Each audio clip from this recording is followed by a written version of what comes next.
Hi, my name is Eli and this is Tech Talk. Today I'm going to show you how to install the AdBlocker Ultimate extension on Google Chrome. Now what I need for you to do is come down here to the bottom left hand corner, search up Google Chrome.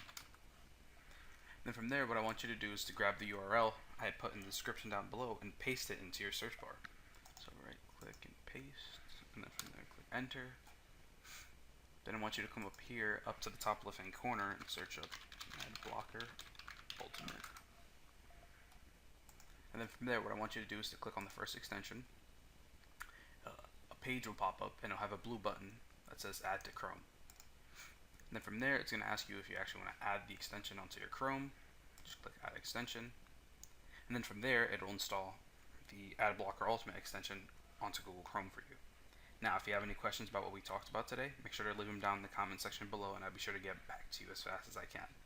This has been Eli from Tech Talk. See you next time.